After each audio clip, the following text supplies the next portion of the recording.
कृष्णाय वासुदेवाय हरये परमात्मने प्रणतक्लेशनाशाय गोविंदाय नमो नमः। आप सभी भक्तों को मेरा प्यार भरा राधे राधे। 24 तारीख को हम लोग सब जन्माष्टमी महोत्सव मनाएंगे, लेकिन हम लोग व्रत भी करते हैं। कई ऐसी बातें हो जाती हैं जिनकी वजह से हमें उस व्रत का पूर्ण फल नहीं मिल पाता है। तो मैं आप सबको कुछ नियम बता रहा हूँ, आप कॉपी पेन ले लें, उनको कुछ लिख लें।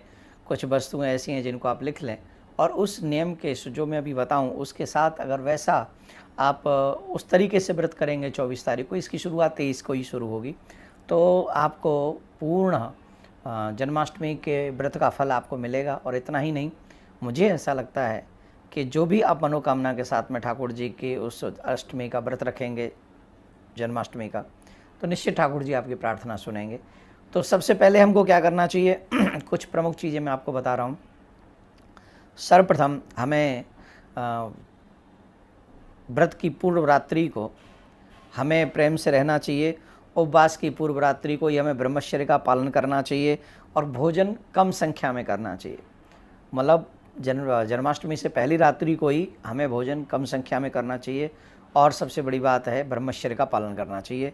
सेकंड वन, ब्रह्म मुहूर्त में उठना चाहिए। अधिक सूर्योदय हो उससे पूर्व हम लोग उठ जाएं और उठकर प्रातः काल हमको स्नान इत्यादि से निवृत्त हो जाना चाहिए। अति शीघ्र स्थिति में, अति शीघ्र में ज़्यादा लेट लतीफ़ ना हो, और लेट लतीफ़ होने का कोई ज़रूरत भी नहीं है। उठें और सबसे पहले स्नान करें और स्नान करने के बाद में हमको सर्वप्रथम पृथ्वी को नमन करना चाहिए। पृथ्वी को नमन करके सूर्य को नमस्कार करना चाहिए, सूर्य को जल चढ़ाना चाहिए और अपने इष्ट को नमन करने के बाद में पूर्वमुखी होकर या उत्तरी मुखी होकर हमको बैठना चाहिए। और उसके बाद एक और कार्य करना चाहिए कि हमको फल, जल और कुश का आसन लेकर एक स्थान पर बैठना चाहिए और फिर हमें संकल्प करना चाहिए कि आज हम जो है व्रत करेंगे, आप हमारे ऊपर कृपा करें, हम इस व्रत को पूर्ण कर सकें, ऐसी हमारे ऊपर दया करें। तो व्रत का संकल्प ले लें। क्या होता है, कई बार बिना संकल्प के हम लोग व्रत रहते हैं तो उसका फल हमें उतना नहीं मिलता है जितना मिलना चाहिए। तो व्रत रहने से पूर्व में हमारा ये काम होना जरूरी है कि प्रारंभ में स्नान इत्यादि के बाद सबसे पहले हम संकल्प लें, हमारा ये गोत्र है, मेरा ये नाम है, मैं इस व्रत को रख रहा हूँ, आप मेरे ऊपर कृपा करें कि मैं ये व्रत पूर्ण कर सकूँ। तो ये ज़रूरी है। मध्याह्न के समय जब हम लोग दोपहर में पहुँचें तो हमको काले तिल लेने चाहिए, काले तिल और जल लेना चाहिए। और ऐसा हम लोगों को कार्य करना चाहिए कि जैसे देवकी जी की सूती ग्रह का निर्माण हम कर रहे हैं, काले तिल के साथ जल में स्नान करा के ऐसी स्थिति बनानी चाहिए कि ये हमारे देवकी जी का प्रसूति ग्रह है, सूती ग्रह है, ऐसा हम लोग भाव रखें और काले तिल से ऐसी व्यवस्था करें।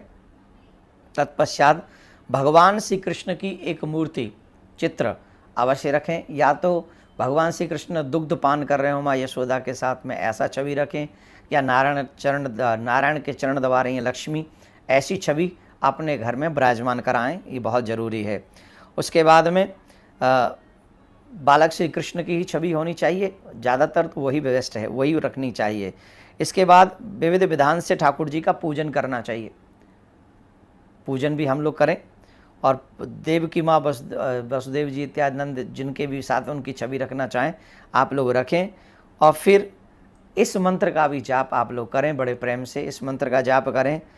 प्रणवे देव जाननी जननी त्वाम जातस्तु वामनः वसुदेवात तथा कृष्णो नमस्तुभ्यं नमो नमः, नमस्तुभ्यं नमो नमः, नमस्तुभ्यं नमो नमः। अगर इस मंत्र का जाप आप लोग ना भी कर सकें तो हमको कृष्णाय वासुदेवाय हरये परमात्मने प्रणतक्लेशनाशाय गोविंदाय नमो नमः, इस मंत्र का जाप करें।